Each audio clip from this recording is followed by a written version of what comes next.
Hay tres aspectos de la ley de comunicación en los que se han logrado los 92 votos para ratificar el texto aprobado por la Asamblea Nacional. Tres artículos que tienen relación con las frecuencias del espectro radioeléctrico y los grupos comunitarios que accederían a esas frecuencias del espectro radioeléctrico. Estos tres artículos, evidentemente, deben entrar, al igual que todo el paquete de reformas que fueron vetadas por el presidente de la República, luego de un pronunciamiento inclusive de la Corte Constitucional, estarán en vigencia el próximo 3 de noviembre. Y sobre este tema vamos a hablar, si se encuentra ya conectado, el director de Fundamedios, el señor César Ricaurte. César, bienvenido, muchas gracias por atender esta invitación. Finalmente, una primera reacción sobre cómo queda la ley de comunicación luego del veto y luego de la ratificación de estos tres artículos por parte de la Asamblea Nacional. César, bienvenido. Le escuchamos, buenos días, a través de Vis a Vis en Noti-Hoy. Buenos días, Wilson. Buenos días, Janet. Un enorme saludo para toda la audiencia de Visionarias y de Radio Centro. Bueno, la primera apreciación así en general, Wilson, es que digamos, los varios elementos que se introducen en la ley, porque tenemos las reformas aprobadas por la Asamblea Nacional. Luego tenemos el veto presidencial.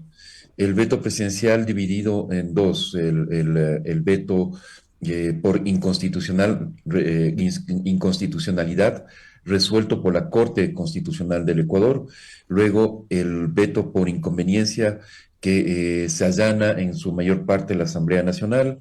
La Asamblea ratifica tres artículos en una reconsideración realizada sorpresivamente el día de ayer, y tenemos los textos originales de la ley del 2013 y los textos de la reforma del 2018, la época de Lenín Moreno.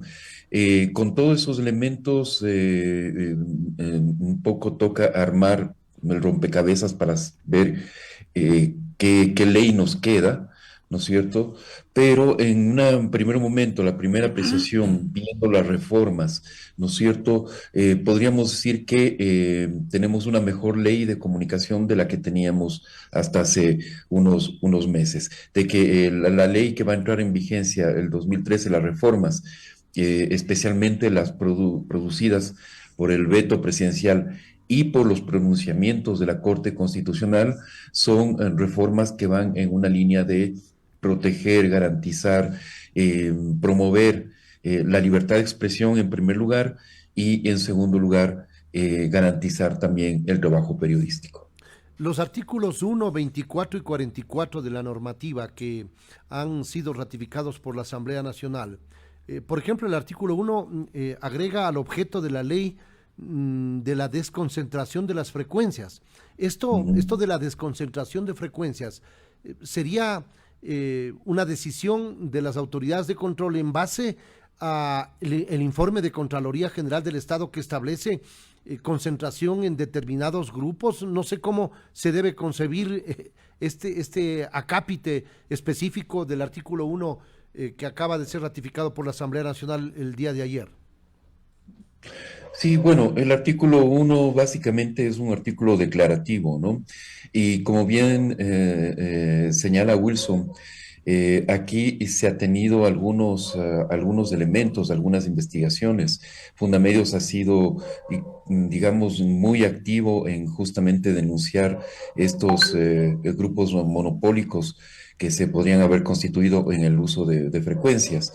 Ahora, lo que hemos visto ahí es que básicamente Contraloría ha emitido varios informes alrededor de los años, eh, y después lo que sucede es que básicamente eh, digamos, se limpia, ¿no es cierto? De alguna forma se procede a blanquear la situación de las frecuencias, ¿no es cierto? Y después las autoridades de control, Arcotel, Ministerio de Telecomunicaciones, se lavan básicamente las manos y no actúan.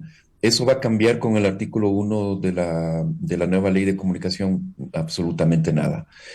Porque ahí lo que sucede es que existen una serie de trabas legales que están e impiden que las autoridades actúen. Y además falta voluntad política, definitivamente, ¿no es cierto?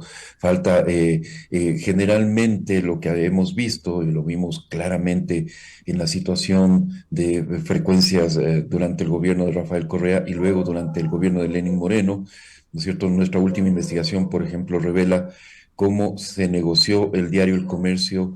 Los hermanos Alvarado negociaron el diario El Comercio con el Fantasma González a cambio de frecuencias de radio y televisión. Luego hemos denunciado cómo Lenín Moreno negoció también con el Fantasma González hacia el final de su gobierno para entregarle frecuencias. Y eso es solamente un caso. Tenemos el caso del César, alcalde pero de... hay lo curioso, yo le preguntaba esto específicamente porque lo curioso es que esta ratificación impulsa a Pachacutic. Y si tomamos en cuenta el informe de Contraloría, que establece concentración de frecuencias, por ejemplo, en Jorge Yunda, que ahora es candidato a la alcaldía de Quito, auspiciado por Pachacutic. Ahí uno Exacto. O no sea, acaba de Pachacuti entender, no auspicia, acaba de entender cómo, por dónde auspicia le entra el agua al coco, ¿no? Pachacuti exactamente, en una muestra de coherencia política y valga la ironía, ¿no es cierto?, candidatiza a la alcaldía de Quito a un concentrador de frecuencias, ¿no es cierto? Ahora nos podrá decir el señor Yunda que él no tiene nada, porque ya blanqueó absolutamente todo. Si uno ve el último informe de Contraloría, básicamente hay pocos casos que están apelando al ex alcalde de Quito, ahora de nuevo candidato a la alcaldía de Quito, pero básicamente quienes hemos investigado esto, vemos que hay un modus operandi, hay el uso de testaferros, por ejemplo, para ocultar la verdadera propiedad de muchas emisoras de radio a lo largo del país. Jorge Yunda es un concentrador de frecuencias, eso es así. Y Pachacuti, quien impulsa estos cambios, pues auspicia la candidatura de Jorge Yunda. Es absolutamente contradictorio. Janet Nostroza se Sí, incorpora al diálogo, está desde México. César, Janet, te escuchamos. gracias, Wilson. Sí, César, buenos días. Un Buenos saludo días, a la Janet. distancia. Sí, justamente, pues en términos generales, digamos, yo la verdad, el momento de entrar en el detalle de la ley, la verdad no veo que hicieron ningún aporte, ningún cambio fundamental. ¿En torno a qué? En torno a democratizar aún más, aunque suene ilógico porque la libertad de expresión y de prensa es un derecho, pero digamos que la ley haya ido justamente en torno a garantizar mucho más esa libertad de expresión y de prensa, no lo veo, no lo veo. Seguimos llenos de normativas y de detalles y de cositas y de castigos y de cosas y no se promueve como se debería la libertad de expresión y de prensa. No sé cómo tú lo evalúas al final, porque había mucha expectativa. Recuerda que empezamos este gobierno con la idea de eliminar la ley de comunicación. Finalmente, por constitución no se puede, pero pues sí esperábamos que haya digamos, una adaptación mucho más a la realidad, ¿sí? Que es mientras más libertad hay, mientras más se promueve la libertad de expresión, entonces más se garantiza ese derecho. Esa debería ser la norma, pero bueno, pues seguimos ahí llenos de cositas que hay que observar para no caer, ¿no?, en las trampas. Mira, Janet, buenos días y un enorme saludo también a la distancia. A ver, en términos generales, una reflexión general.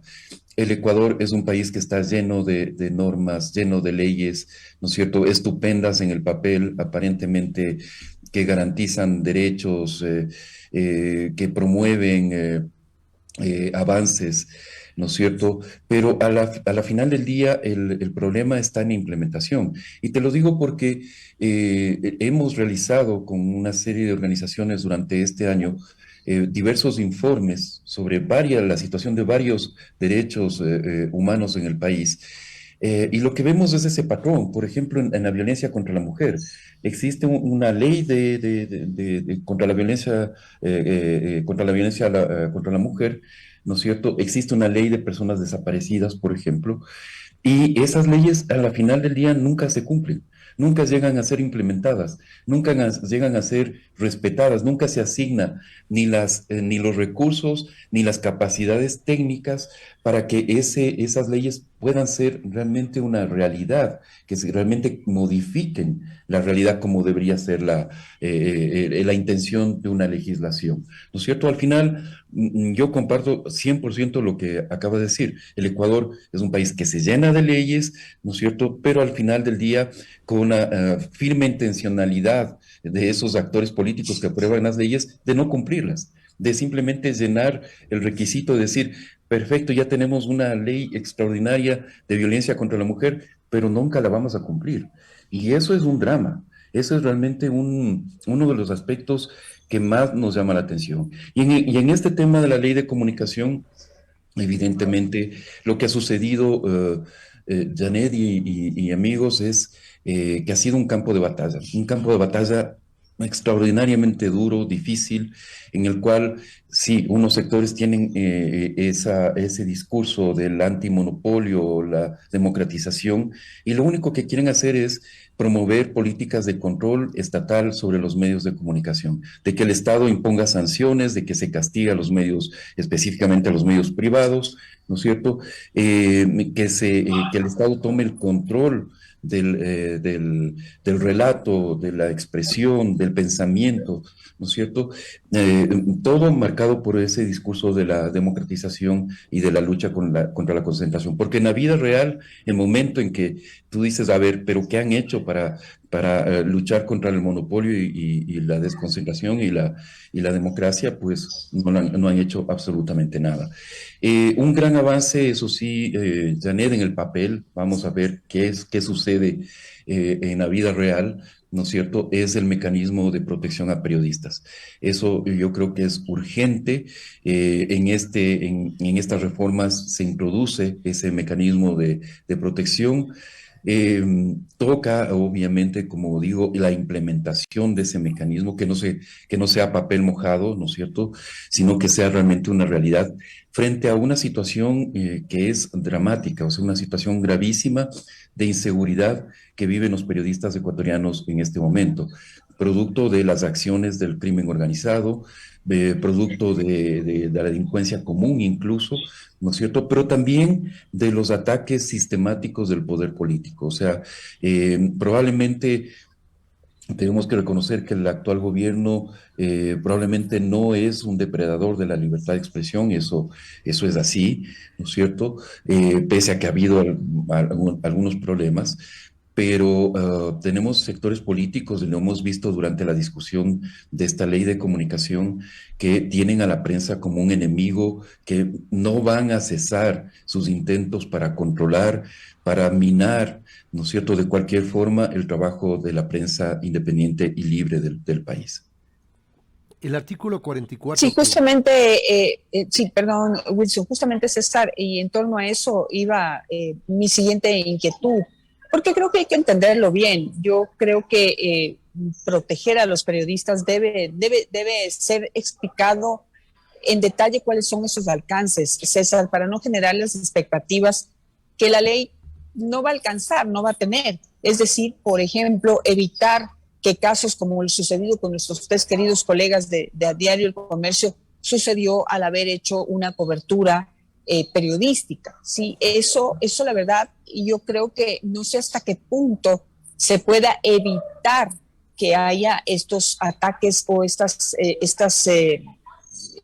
consecuencias cuando nosotros estamos realmente, parte de nuestro trabajo de alguna manera es, digamos, correr esos riesgos, exponernos a estas situaciones. Pero ¿en qué consistiría esta protección a periodistas? ¿Es más hacia que los casos no queden impunes? porque de ahí para proteger a que a un periodista no le pase nada, pues tocaría un poco limitarle sus funciones y eso no creo que va a suceder. No ha sucedido en Colombia, no ha sucedido en Centroamérica, no ha sucedido en México. Entonces, y por eso lamentablemente hay tantos periodistas muertos, ¿no? Cumpliendo con su deber. El tema de la protección de periodistas es complejo, como bien señalas, Janet, pero es evidente que si hay acciones de prevención que se pueden tomar, ¿no es cierto?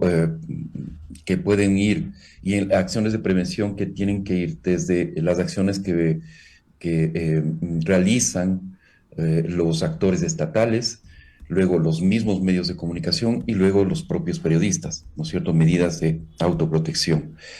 Pero eso va desde, por ejemplo, el análisis de riesgo, ¿no es cierto?, frente a determinadas coberturas. Sin duda alguna hay coberturas que son de más alto riesgo que otras, y eso hay que analizarlo. Un periodista no puede ir a una cobertura sin saber a qué se enfrenta, ¿no es cierto? Eso lo tenemos clarísimo, y eso es una responsabilidad compartida. El caso que tú expones, ¿no es cierto?, que es un caso tan sensible, que es el de los periodistas de Diario El Comercio, del equipo periodístico de Diario El Comercio, que falleció, fue secuestrado y fue asesinado en la frontera entre Ecuador y Colombia. Es clarísimo de cómo, por ejemplo, las responsabilidades estatales van justamente por entregar información, por decir, estas zonas no se puede operar de esta forma. Los periodistas no pueden, digamos, hacer tener accesos, ¿no es cierto? Ahí está justamente planteado una gran interrogante sobre las acciones y omisiones del Estado ecuatoriano, ¿no es cierto? Y luego, como digo, también es importante el que todos los actores tengamos en claro, ¿no es cierto?, qué medidas se pueden tomar para prevenir los riesgos.